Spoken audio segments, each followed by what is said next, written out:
Bonjour à tous, bienvenue du coup à cette session. Donc, on est très content d'être là pour vous parler aujourd'hui de sujets assez du moment. Donc tout ce qui est autour de l'encadrement de l'IA et des sujets autour de la discrimination et des différents travaux qui ont pu être menés du coup récemment sur ces sujets avec un regard actuariel.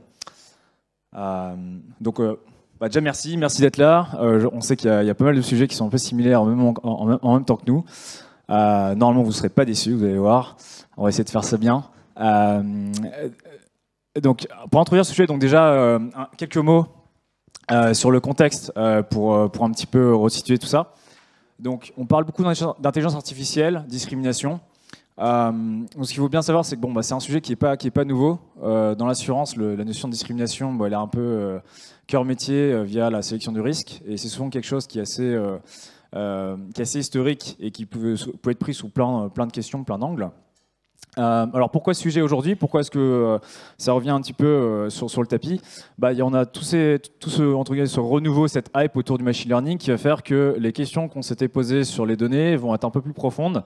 Et également, ce que les algorithmes vont mettre en avant vont parfois montrer et mettre à jour que toutes les questions qu'on pourrait se poser autour du contrôle des algorithmes, voire des données, elles ne sont pas forcément résolues. Donc c'est un peu ce qu'on va essayer de vous montrer aujourd'hui, donc au regard du coup de revenir sur l'historique, mais également de regarder un petit peu des différentes méthodes qui ont pu être mises en avant et qui permettent de donner quelques éléments de réponse justement à la régulation qui aujourd'hui est de plus en plus présente parce que justement elle tente d'apporter un petit peu quelques éléments de cadrage sur ces sujets de discrimination, à la fois en apportant des éléments de définition, mais aussi en apportant quelques éléments que les assureurs vont devoir respecter. C'est dans un futur très très proche. Donc c'est pas un sujet à prendre à la légère, donc c'est la raison pour laquelle je vois de grands acteurs comme Massif ou Score, on s'y intéresse d'assez près pour apporter des éléments vraiment concrets, des solutions qu'on peut mettre en pratique assez facilement. Merci, je vais essayer de le faire aussi bien que toi, je vais me lever du coup. Alors, merci aussi. Donc, Antoine a mentionné le fait que la régulation évoluait énormément en ce moment, et c'est vrai. Alors, moi-même, je ne suis pas juriste, mais l'idée ici, c'est de vous donner un peu une perspective de ce qui se passe autour de nous et du monde dans lequel on est en train de se projeter demain. Et vous verrez que ce monde, en fait, peut avoir des impacts directs sur nos activités d'actuariat, cœur de métier, justement. Alors, il fallait bien commencer quelque part dans cette frise chronologique. Et le point de départ ici que j'ai choisi pour démarrer, c'est en 2000, l'adoption de la Charte des droits fondamentaux de l'Union européenne. Alors, il y a beaucoup de textes, vous aurez les slides après coup, mais c'est surtout une référence. L'idée, c'est que vous voyez qu'on avait un texte fondateur avec l'article 21 qui nous dit qu'il est interdit toute discrimination fondée sur le sexe, la race, la couleur, les origines ethniques et sociales, les caractéristiques génétiques, la langue, la religion ou les convictions, les opinions politiques ou toute autre opinion, l'appartenance à une minorité nationale, la fortune, la naissance, un handicap, l'âge ou l'orientation sexuelle. Donc vous voyez que la liste est quand même déjà assez longue. Mais surtout, au-delà de ce texte de principe fondateur, on a pu voir arriver des déclinaisons dans des thématiques particulières. Et une des premières déclinaisons qu'on a choisi de reprendre ici, c'est en 2002, l'adoption d'une directive sur l'égalité homme-femme, ici dans un cadre particulier qui était l'égalité d'accès aux conditions de travail, au métier. Et ce qui est intéressant dans cet article, c'est qu'il va introduire un concept qui sera repris par Marguerite juste après, de discrimination directe et indirecte. Et là, le législateur commençait déjà à poindre du doigt le fait que, certes, il y avait des caractéristiques qui potentiellement pourraient être interdites demain, parce qu'on ne souhaite pas socialement discriminer dessus, mais il y avait aussi d'autres caractéristiques d'apparence anodine qui, indirectement, pouvaient tout de même aboutir in fine, sans que ce soit nécessairement volontaire, à une discrimination indue. Alors au niveau de l'assurance, pour les plus vieux d'entre nous, on l'a tous vécu, c'est le coup de semonce, c'était la décision de la Cour de justice européenne en 2012, aussi appelée Gender Insurance Directive ou Gender Directive, qui nous interdisait d'utiliser le sexe comme critère tarifaire dans nos activités d'assurance.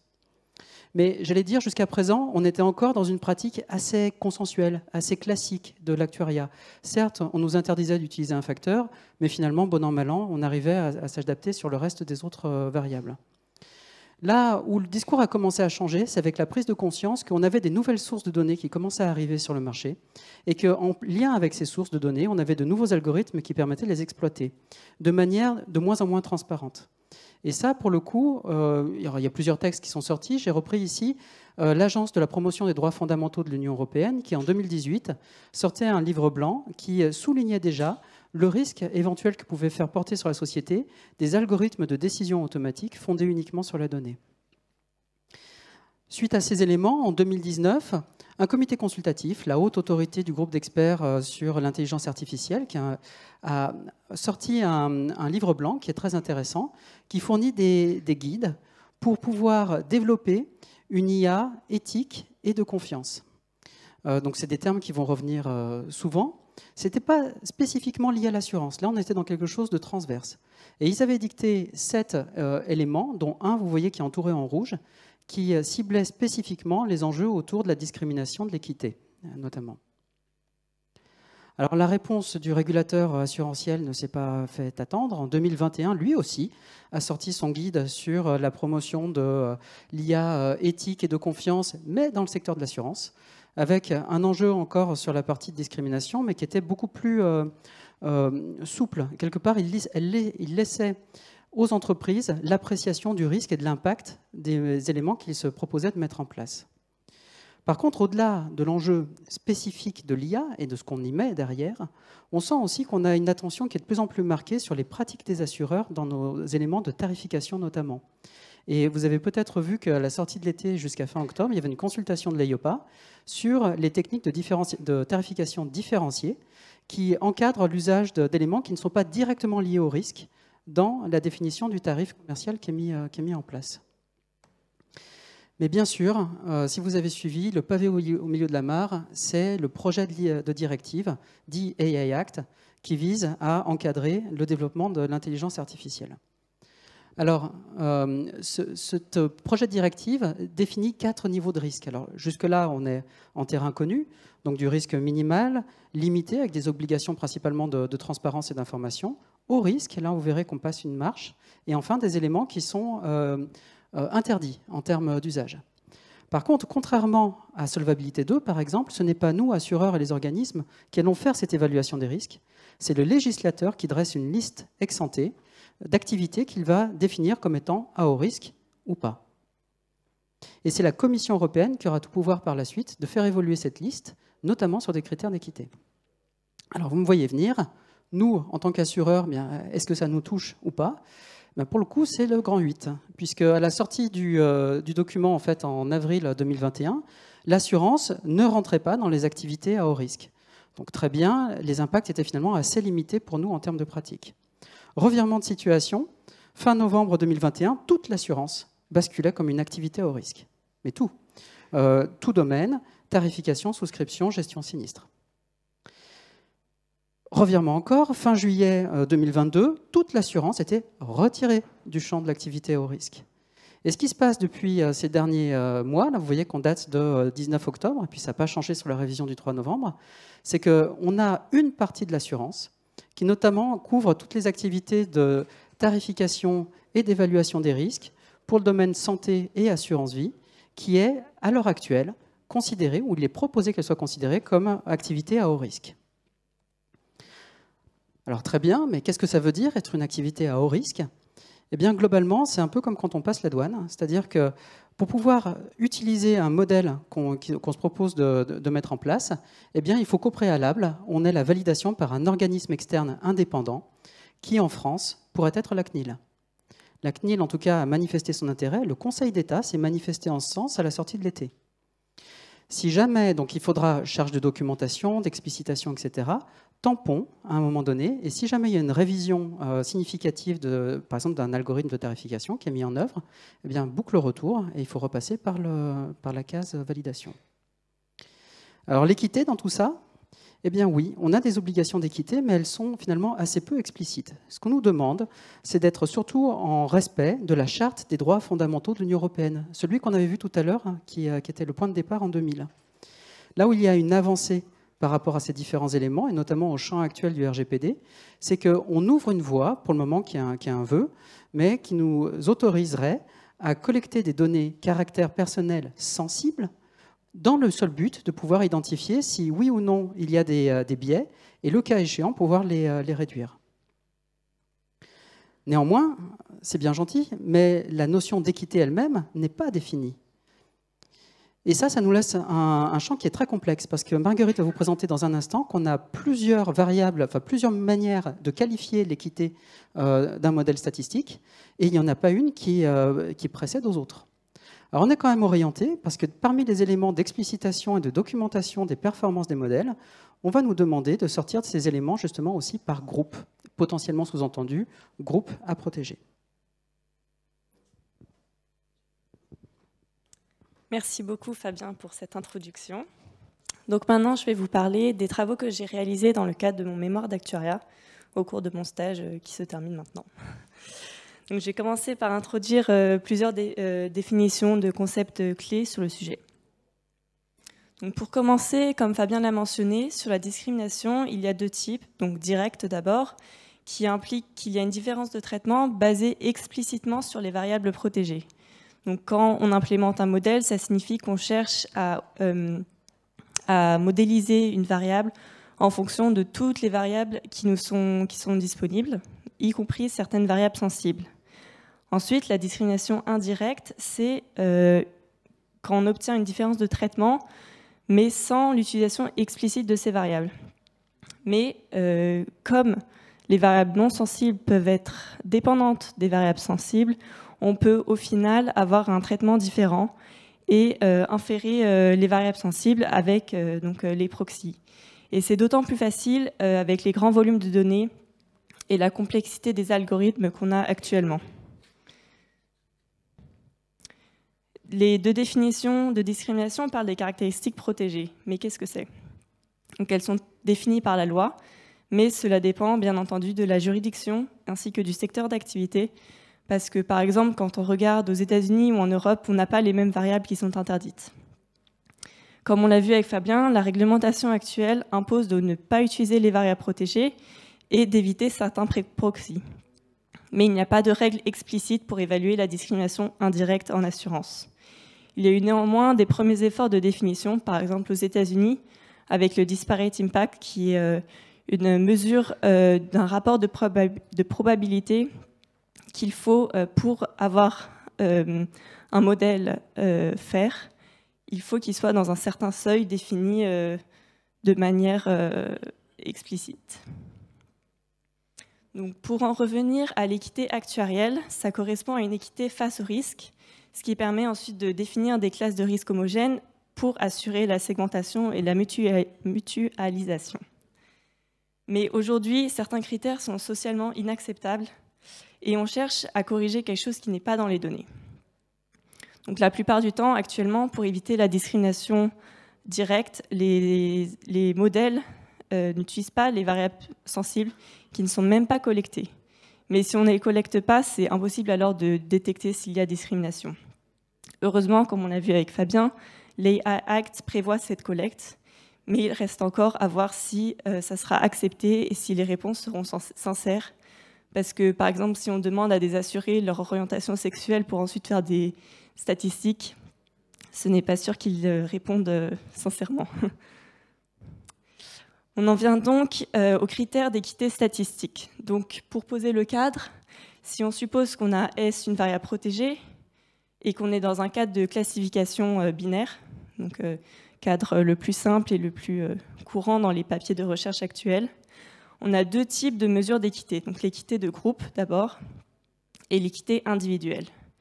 Donc, je vous ai mis trois définitions qu'on retrouve très souvent dans les papiers d'équité de groupe. Et le plus important est la parité statistique. Et c'est celui qui sera mis en œuvre dans mes travaux que je vous présente juste après.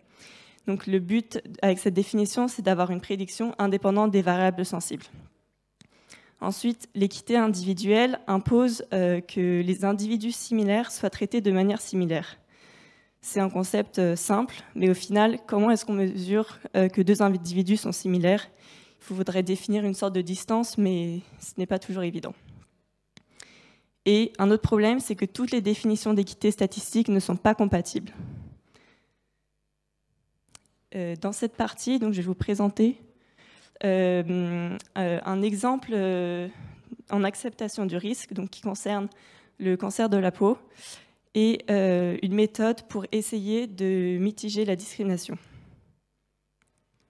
Donc, les données qu'on a prises proviennent de la base de données CIR aux États-Unis, qui contient à la fois des variables sensibles comme le sexe, l'origine, l'état civil, mais aussi des variables non sensibles comme, entre autres, l'âge et la taille d'une tumeur. Quand on regarde les taux moyens bruts par sexe, par origine, par état civil, on voit déjà qu'il y a des différences. Donc on suppose a priori qu'un modèle qui utiliserait ces données pour prédire des taux de mortalité serait biaisé. Donc la problématique du mémoire a été de trouver une méthode pour modéliser des taux de mortalité justes. Mais juste implique le choix d'une définition. C'est pour ça, comme je l'ai mentionné juste avant, qu'on a choisi la définition de parité statistique. On a aussi choisi d'utiliser un modèle très simple et interprétable pour simplifier notre étude. Donc, tout d'abord, on a comparé deux modèles, l'un à gauche utilisant toutes les variables, donc y compris les variables sensibles, et à droite qui utilise seulement les variables non sensibles. Donc, ce qu'on regarde, c'est le taux d'acceptation qui découle de la définition de parité statistique. Pour avoir équité entre groupes, il faudrait avoir les mêmes taux d'acceptation. Donc ici, on regarde par sexe, hommes et femmes, on voit qu'il n'y a pas les mêmes taux d'acceptation, même si dans le modèle de droite, les taux sont plus proches.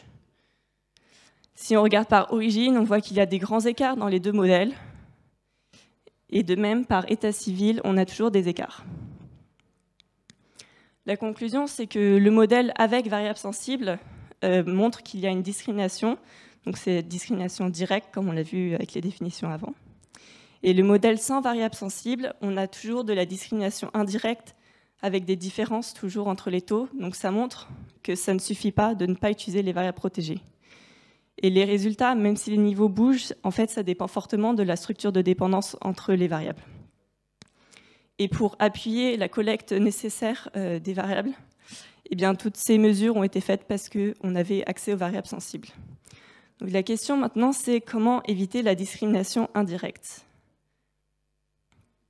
Donc, on a cherché une méthode en s'appuyant toujours sur la définition de parité statistique qui impose l'indépendance entre la prédiction et les variables sensibles. On a approximé cette indépendance à la corrélation, qui est la dépendance statistique, la dépendance linéaire. Et si on regardait les variables dans un espace pour les écrire comme des vecteurs, on voit que la covariance s'écrit comme le produit scalaire. Et donc, si on cherche deux variables qui sont décorrélées, ça signifierait qu'on aurait des vecteurs orthogonaux. Donc, le but, c'est de transformer les vecteurs non sensibles de manière à ce qu'ils deviennent décorrélés des vecteurs sensibles. Et ensuite, on utilisera ces nouveaux vecteurs dans le modèle. Donc, pour la partie plus technique, je fais un petit zoom sur la méthode du changement de base. Donc, si on suppose que les indices 1 à S correspondent aux variables sensibles et les autres aux variables non sensibles, on souhaite donc garder les mêmes vecteurs pour les variables sensibles et transformer, comme je l'ai dit, les vecteurs non sensibles de manière à ce qu'ils deviennent orthogonaux aux vecteurs sensibles. Donc, pour chaque nouveau vecteur, on peut écrire un nombre d'équations linéaires et on obtient un système incomplet, ce qui signifiait qu'on devait poser plus de contraintes et l'idée a été de garder des vecteurs transformés proches de ceux d'origine, donc ce qui nous a amené à un système complet facile à résoudre. Donc concrètement, pour les résultats, si on regarde les variables d'origine à gauche, on voit qu'entre les variables sensibles et les variables non sensibles, donc encadrées en noir, ce sont les corrélations. Donc il y en a quelques-unes, et à droite, c'est quand on a les variables transformées, il n'y a plus aucune corrélation. Si on applique le modèle, en comparant avec le modèle sans variables sensibles, on voit que les niveaux de taux d'acceptation sont presque pareils. Mais comme vous pouvez le voir, il reste quelques différences, et c'est parce qu'on avait fait cette approximation, corrélation, dépendance. Si jamais on veut regarder une autre définition d'équité, on voit que, en regardant par exemple l'égalité des chances, on cherche à avoir des taux de vrai et de faux positifs identiques pour tous les groupes. Et avec les taux de faux positifs, on voit que avec les variables transformées, on a des résultats bien pires qu'avant. Avant, on avait les femmes qui étaient avantagées et maintenant, ce sont les hommes. Et l'écart est plus important. Donc, ça montre que toutes les définitions d'équité ne sont pas compatibles. Et si on regarde la performance, on a une légère baisse de performance. Donc, on a une sorte de compromis entre équité et performance. Et pour conclure sur cette partie, donc nous, on a utilisé seulement la corrélation, mais en réalité, il faudrait aller au-delà parce qu'avec les modèles complexes qu'on a actuellement, c'est très facile de détecter des dépendances non linéaires.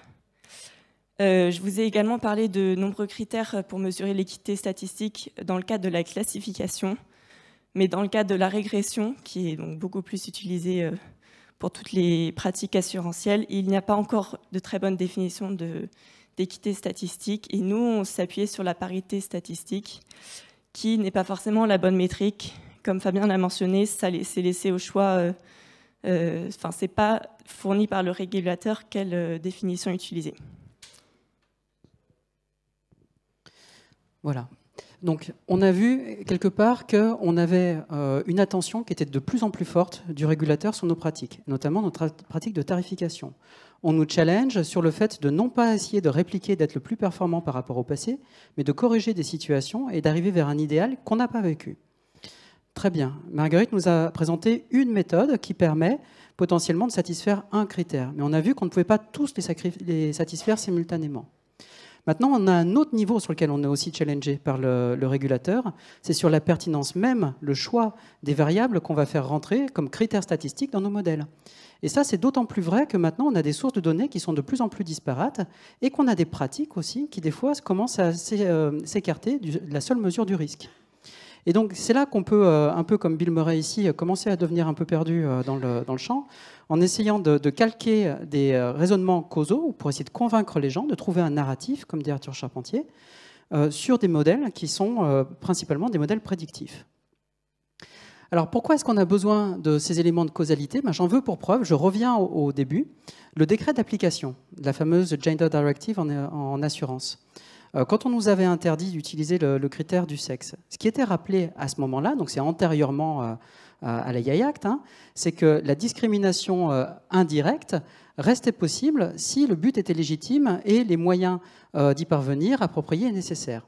Et c'est ça qui avait ouvert la possibilité pour nous d'utiliser des critères de risque qui restaient corrélés avec le sexe. Donc là, on est dans la même situation que ce que tu viens de décrire, dès lors qu'il s'agissait de facteurs de risque réels.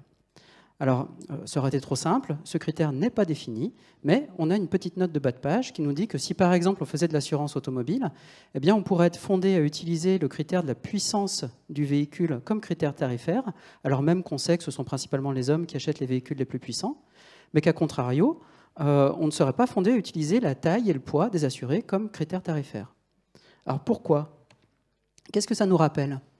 Bien, ça nous rappelle qu'au-delà d'un jeu de données, il y a tout un champ d'hypothèses que l'on va émettre de manière explicite ou le plus souvent implicite sur le processus qui a amené à collecter ces données-là, le processus causal sous-jacent. Et notamment, sur la gauche, ce que vous voyez, c'est ce qu'on va appeler ici un graphe causal, où vous voyez que le genre influe deux variables que sont la puissance du véhicule et la taille et le poids des individus, mais seule la puissance du véhicule est réputée avoir un lien causal avec le phénomène d'intérêt, ici la fréquence. Alors on peut s'en convaincre assez rapidement, c'est que si on fait une expérience par la pensée et qu'on se dit qu'on prescrit un régime à tous nos sociétaires, mais on ne va pas forcément faire baisser la sinistralité. En tout cas, ce n'est pas attendu. Néanmoins, si je collecte un jeu de données dans lequel j'ai la puissance du véhicule, mais aussi la taille et le poids de mes assurés, je verrai une corrélation entre la taille et le poids et la fréquence.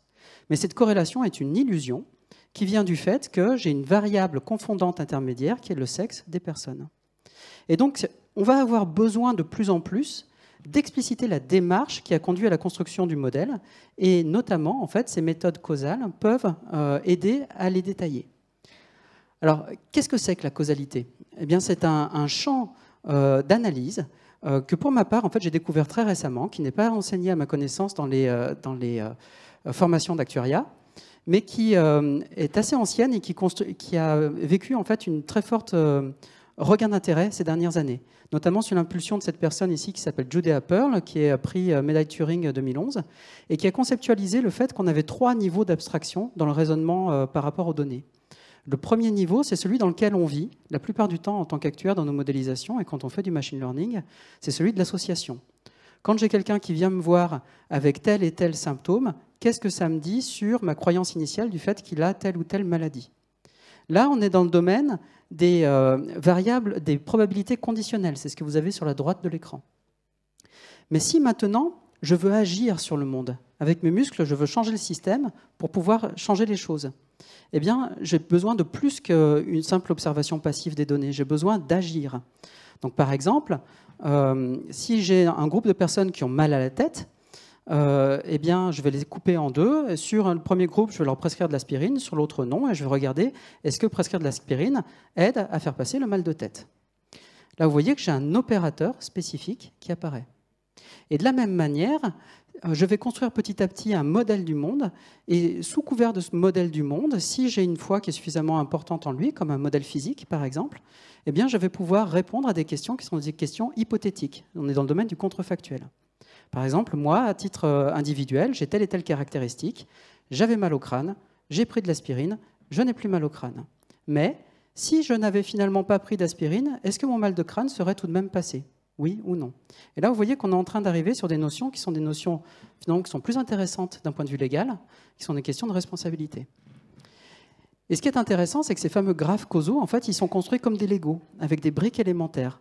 La partie de gauche, c'est le schéma qu'on appelle une chaîne. Donc j'ai des variables qui vont s'enchaîner. Donc la présence d'un feu dans une pièce va influer la présence de fumée dans cette même pièce, et c'est cette fumée qui va impacter le déclenchement ou pas de l'alarme incendie. Mais ce qui est intéressant, c'est que le fait d'avoir exprimé cette forme-là va induire des conséquences sur les dépendances conditionnelles. Par exemple, si je coupe mon jeu de données selon le fait qu'il y avait ou il n'y avait pas de la fumée, eh bien le fait de savoir qu'il y avait eu un feu avant ne va pas m'apporter plus d'informations par rapport au déclenchement de l'alarme incendie. Donc l'alarme incendie est indépendante de la présence de feu, conditionnellement à la présence ou pas de fumée dans la pièce. Autre situation qu'on a vue tout à l'heure, la situation où on a une variable confondante. Si vous prenez un jeu de données où vous avez par exemple la pointure des enfants en primaire, d'une part, et d'autre part leur capacité de lecture, eh bien vous allez observer que vous avez une corrélation positive, stable dans le temps et dans le monde entre géographie, entre la pointure des chaussures et la capacité de lecture. Mais si vous achetez des chaussures plus grandes à vos enfants, ça ne les fera pas mieux lire. Donc ce que ça signifie, c'est que dans la population générale, ces deux variables vont être corrélées du fait de la variable confondante âge entre les deux. Maintenant, si vous vous intéressez à des sous-populations par classe d'âge, eh bien, dans cette classe d'âge, il y a globalement indépendance entre ces deux facteurs. Mais la situation inverse existe aussi. Vous pouvez avoir des variables qui sont globalement indépendantes dans la population générale, mais sur lesquelles on va créer des corrélations dans des sous-populations. Par exemple, on peut se dire que la beauté d'une personne et son talent en tant que comédien, a priori, sont deux choses qui sont relativement indépendantes dans la population générale. Mais si maintenant vous vous intéressez à une sous-population qui sont les comédiens à succès à Hollywood, eh bien là, vous allez créer une dépendance, une corrélation négative, parce qu'il faut au moins l'un des deux facteurs pour avoir du succès. Alors, du coup, on comprend tout de suite quelle est l'importance en fait, d'expliciter ce fameux graphe causal. Eh bien, imaginons que je fais un exercice tarifaire. Finalement, j'essaye d'estimer une espérance conditionnelle. J'ai 3 variables, A, B, C. Je suis dans le premier cas en haut. Eh bien, si je fais rentrer mes 2 variables A et B comme explication, je vais, parce que j'ai conditionné sur B, couper le lien de corrélation entre A et C, et donc je risque d'arriver avec un facteur B qui sera influent, mais un facteur A qui sera quasiment nul, parce que j'ai une implication d'indépendance conditionnelle. Dans le deuxième cas en dessous, je suis dans la situation tout à l'heure de beauté-talent, globalement. Si j'essaye de régresser talent sur beauté, eh bien, je vais avoir un effet quasiment nul de beauté.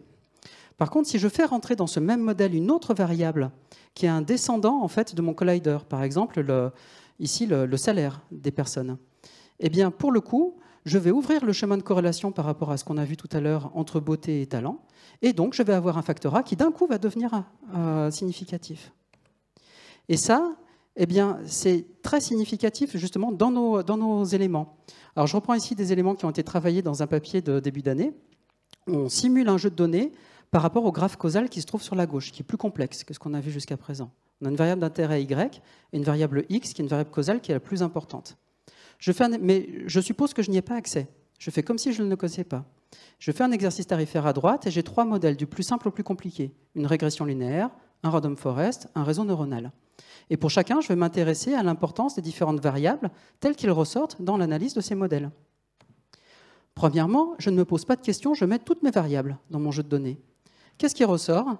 Eh bien, vous allez voir que, globalement, c'est le facteur H qui va emporter la majeure partie de l'importance dans tous les modèles. Et ça, c'est censé nous interroger. Parce que H est un descendant de Y, ici. Et donc, on voit que c'est lui qui a tout capté. À l'inverse, la variable X, dont je vous ai dit qu'elle était en fait en sous-jacent parce que je la connais la plus importante, ben, elle n'apparaît pas, ou très peu. Alors là, je me mets à réfléchir, mais je me mets à réfléchir en dehors des données, parce que je commence à réfléchir à mon phénomène physique en sous-jacent, et je réalise que j'ai fait une erreur. Je sors cette variable dépendante. Et là, vous voyez que ce sont d'autres variables qui vont absorber les effets explicatifs, et notamment les variables qui sont les régresseurs juste antérieurs, D et K, qui vont principalement ressortir. Mais X n'apparaît toujours pas, parce qu'on a coupé le chemin. Si maintenant, j'enlève cette variable D, alors certes, je vais commencer à voir apparaître l'influence de X, mais surtout, il y a quelque chose qui doit vous choquer, c'est que c'est la variable G qui emporte le maximum d'effets du modèle, alors même qu'elle n'a aucun lien causal avec mon phénomène d'intérêt. Et donc, ce n'est que lorsque j'ai enlevé toutes les variables qui coupent le chemin entre X et Y que j'arrive à avoir une évaluation non biaisée de l'effet de X sur Y. Qu'est-ce que ça nous dit, ça? Ça nous dit que quand on fait une analyse tarifaire, qu'on regarde l'importance des facteurs, des critères tarifaires dans nos modélisations, eh bien finalement, on a uniquement, d'une part, 2 choses. C'est très sensible au phénomène sous-jacent réel qui a conduit à la construction des données, premier élément. Deuxième élément, les éléments d'importance ne nous donnent qu'une fenêtre sur le fonctionnement interne du modèle, mais ne nous disent en rien quelque chose sur la réalité de l'élément sous-jacent fondamental. Alors une fois que j'ai dit ça, très bien, mais comment est-ce qu'on fait pour trouver ces fameux graphes causaux? Eh bien là, la mauvaise nouvelle, c'est que c'est un sujet de recherche-développement, réellement, mais qui est très actif. Donc je vous invite à notamment voir un peu cette référence ici pour vous faire une idée. Le deuxième élément, c'est que depuis cette année notamment, en tout cas il me semble, on a de plus en plus une prise de conscience de la part de la communauté des actuaires sur l'importance de la prise en compte de ce phénomène causaux en sous-jacent des analyses.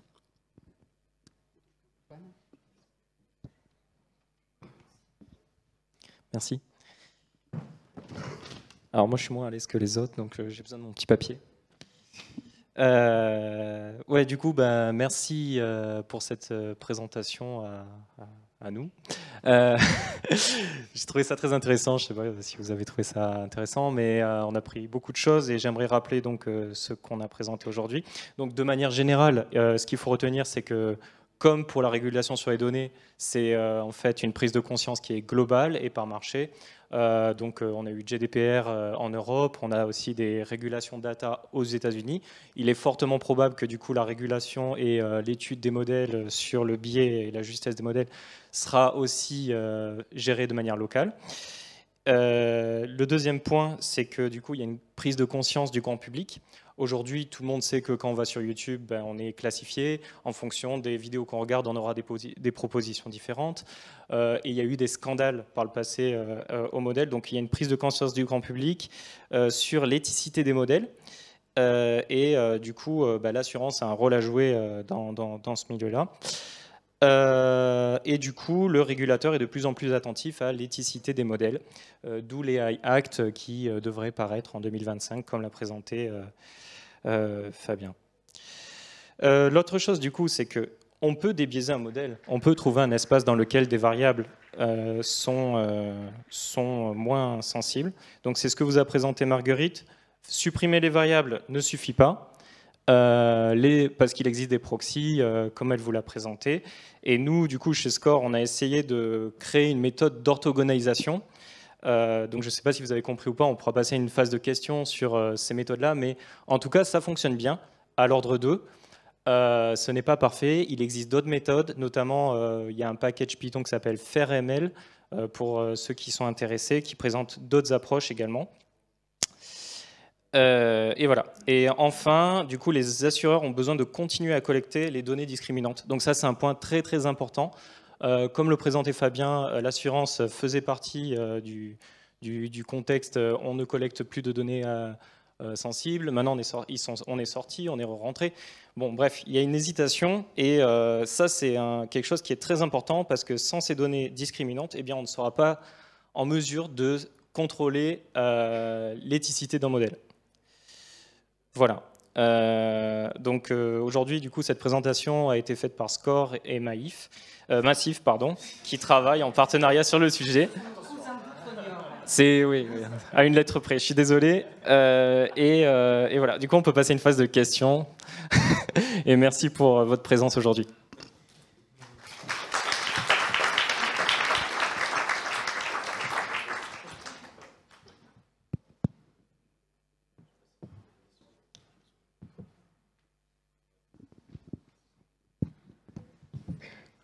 Bonjour, merci beaucoup pour cette présentation. En fait, j'ai une remarque, une question et une proposition. Je peux ? La remarque, c'est que c'est la première fois que je vois une démonstration scientifique et actuarielle du fait que l'actuaire ne doit pas être coupé du processus opérationnel pour bien interpréter les données. Et là, vous l'avez admirablement démontré. Merci. Je pense qu'il faudrait le faire passer à tous les étudiants.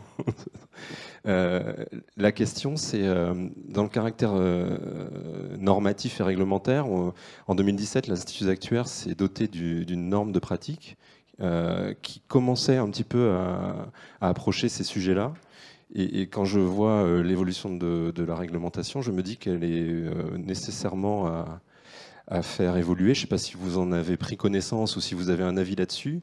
Et si c'est le cas, la proposition vient, c'est est-ce que vous seriez d'accord pour travailler sur l'évolution de cette norme de pratique? Voilà, je fais ça avec ma casquette d'administrateur de l'Institut. Alors pour SCOR, oui, on est tout à fait ouvert. Je pense qu'effectivement, en fait, ça vient. Je suis assez d'accord avec cette remarque. Après, ça s'explique aussi par le fait que la maturité, en fait, sur ce sujet a beaucoup évolué, c'est beaucoup accéléré à une échelle assez courte pour le monde des assurances. Beaucoup de choses sont passées ces 3-4 dernières années, en vrai, quand on regarde bien. À la fois sur la maturité des modèles et donc les questions qu'on se pose sur les données et sur l'usage des modèles. Donc oui, je pense qu'il faut faire évoluer alors, je dirais pas les règles, mais en tout cas les grands messages à faire passer pour justement éviter alors soit de penser qu'il y a des réponses toutes faites avec des raccourcis qui peuvent être dangereux, soit justement de penser, à l'inverse, de penser qu'il n'existe rien du tout et de ne rien faire et donc de se retrouver dans cette situation en fait où on n'anticipe pas ce qui va arriver. Donc oui, tout à fait ouvert à collaborer. C'est d'ailleurs pour ça qu'on est ici aujourd'hui pour partager nos travaux. Bon, si SCOR est d'accord, Maïf/Massif, j'imagine, sont d'accord.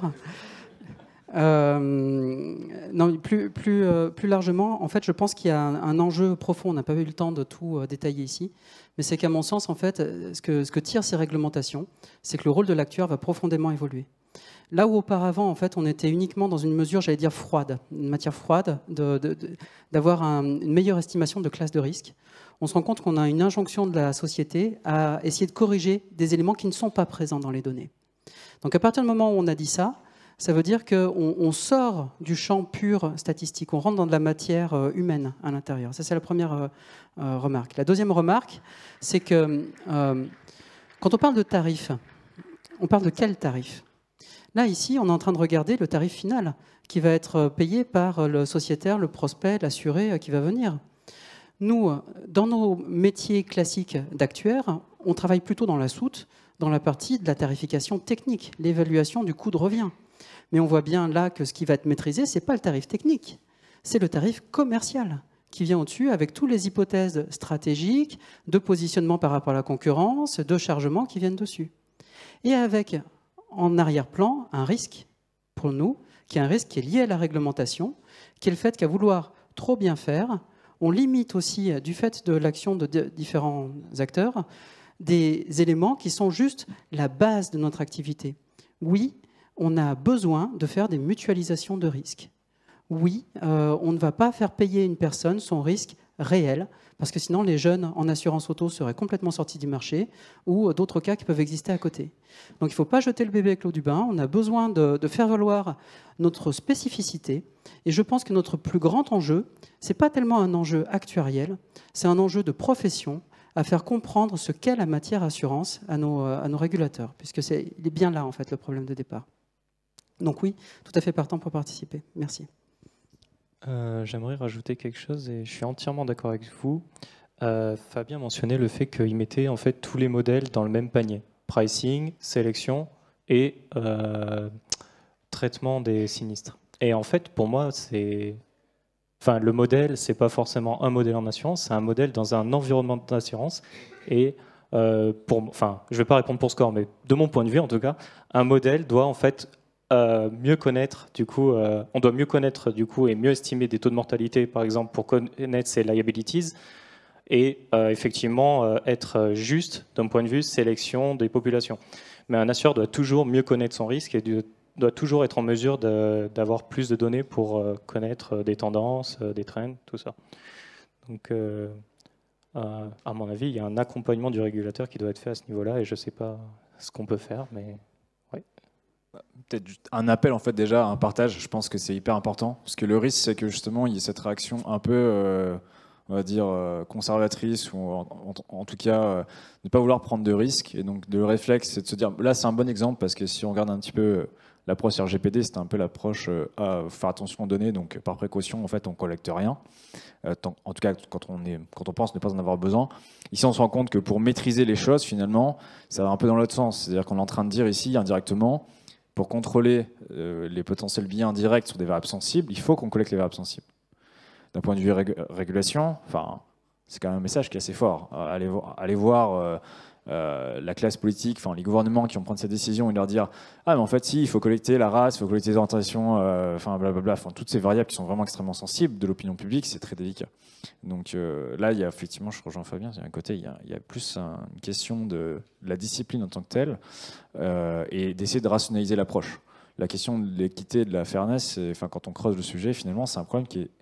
Il n'y a pas une réponse magique, et même quand on la creuse, c'est à l'inverse.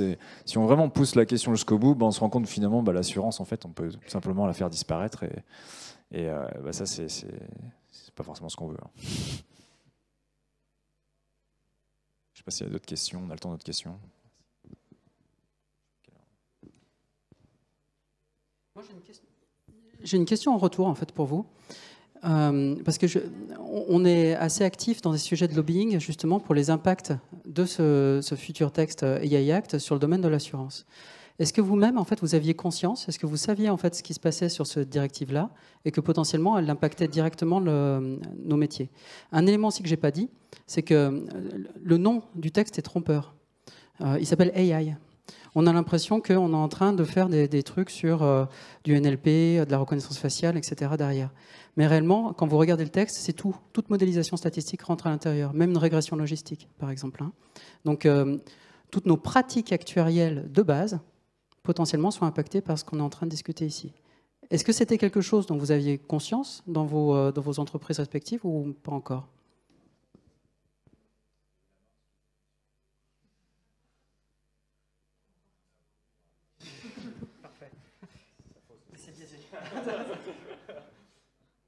Voilà, donc il y a vraiment un sujet en fait à s'emparer de ce dossier, et je pense que ce genre d'événement ici où on mêle à la fois actuariat et data science d'autre part, c'est aussi le bon endroit pour faire prendre conscience justement des points de liaison de plus en plus forts qu'on a entre des matières qui étaient auparavant assez dissociées.